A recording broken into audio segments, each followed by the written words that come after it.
আমরা এক প্রান্তিক কৃষক, তিনি কিন্তু 11% জমির উপরে পেয়ারার বাগান করেছে। তবে ইতিমধ্যে আমরা এই প্রান্তিক কৃষক যিনি 11% জমির উপরে যে পেয়ারার বাগান করেছে, তার এই উদ্যোগ সম্পর্কে বিস্তারিত আমরা তার কাছ থেকে জেনে আসি। প্রথমত আমি পেয়ারার ব্যবসা করতাম ভাই। এখান থেকে আমার কিছু অভিজ্ঞতা হয়েছে, আমি মনে করলাম আমি তো জমি হলে পরে আমি একটা পেয়ারা বাগান করবো। আমি যে এখন 11 শতক জমির পর আমি যে পেয়ারা বাগান করেছি, 210টা গাছ লাগাইছি। আমি তো আশা করছি আমি এতে খুব লাভবান হবো। আমার পেয়ারা আছে, সুন্দর পেয়ারা আছে, অনেক পেয়ারা আছে। আমি তো এখন আশা এই করছি। বাগানে আপনি কি করতেছেন? এখন এই বাগানে আমি এখন পলি মারতেছি, পেয়ারাতে পলি মারতেছি, যাতে পেয়ারাতে পোকামাকড় না হয়, যাতে পরিষ্কার থাকে। এই লেগে আমি পলি মারতেছি।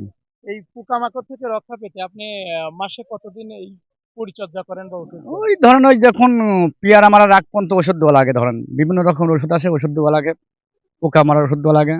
এই শুরু থেকে শেষ পর্যন্ত আপনার ওই 11% জমিতে কত টাকা খরচ হতে পারে বা কত টাকা আপনি উপার্জন করতে পারবেন? এ ধরো আল্লাহ যদি দেয় আমার অনেক টাকা উপার্জন হবে। এ তো ধরো 12 মাসে পেয়ারা, পেয়ারা ধরতেই থাকবে, এর কামই নাই, ধরতেই থাকবে পেয়ারা।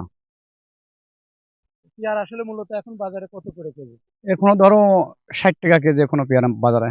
আপনি কি বাজারে ব্যবসা করেন? জি আমি ব্যবসা করি। পেয়ারার ব্যবসা। জি পেয়ারা ব্যবসা করি আমি। এই উদ্যোগটা আসলে কিভাবে নিলেন আপনি? এই উদ্যোগে ধরেন আমার বাড়ির পাশে বুড়ি মাঝে ছেলে বক্কার বাগান করছিল, ওই ওইটা আমি নিয়ে ব্যস্তাম, তাই মনে মনে করছিলাম যে আমি যদি একটু জমি পাই আমি বাগান করবো, ধরেন আমি হয়তো উদ্যোগ নিয়েছি। কত শতাংশ জমিতে আপনি এই 11 শতক।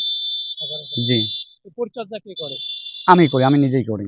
নিজেই করেন? জি আচ্ছা, এই পলিটা দিচ্ছেন, এই পলিটা দেওয়ার পরে আপনি কি করবেন? এটাতে কি কোনো ওষুধ বা না, স্প্রে এরকম? না, এই পলি ধরো, এই পলি যখন মারবো এর কোনো ওষুধ নাই, এর পলি মারার পরে ওষুধ এই পলি। এই পলিটা মারার কারণটা কি? পোকা হবে না, স্পট পড়বে না, পেয়ারা সুন্দর থাকবে, এই কারণে পলি মারা। মানে পোকার হাত থেকে জি রক্ষা জি পেতে জি এই জি পলি। জি। আর পেয়ারাটা সুন্দর থাকবে, স্পট পড়বে না। এই ধরেন পেয়ারা আপনার কত মাস লাগবে পেয়ারা চাষ? পেয়ারা তো ধরো এই পেয়ারা প্রথম পেয়ারা ধরো মাসখানেক লাগে, তারপর ধরো সিরিয়াল বাই সিরিয়াল হচ্ছে, তুলতেছি, সেরকম সিরিয়াল বাই সিরিয়াল হরতালি থাকবে। আচ্ছা, এই পেয়ারা ভাঙার সময় কি করেন? সেগুলো আমি ভাঙি, কাটার আছে, কাটার দিয়ে কাছে কাটি, কেটে কেটে যখন পাকে সেগুলো তুলি তুলি বেশি। কত কেজি গাছ এই জায়গায় আপনি? 210টা। 210টা কি জি পেয়ারা জি আশা করেন? জি।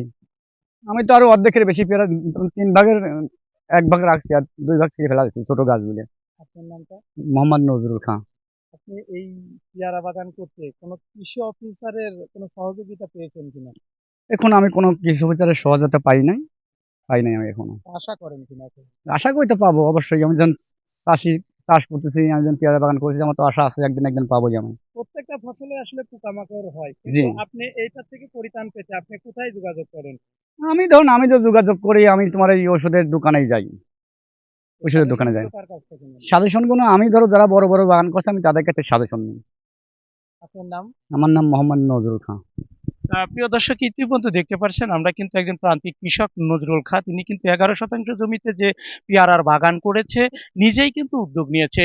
বিস্তারিত সরাসরি আজকে খোকসা উপজেলার গোপগ্রাম ইউনিয়ন গোপগ্রামে দেখতে পাচ্ছেন, এখানে ছোট্ট পরিসরে একজন পেয়ারা বিক্রেতা, তিনি কিন্তু নিজেই উদ্যোগ নিয়েছে এমনটা আমাদেরকে জানিয়েছেন।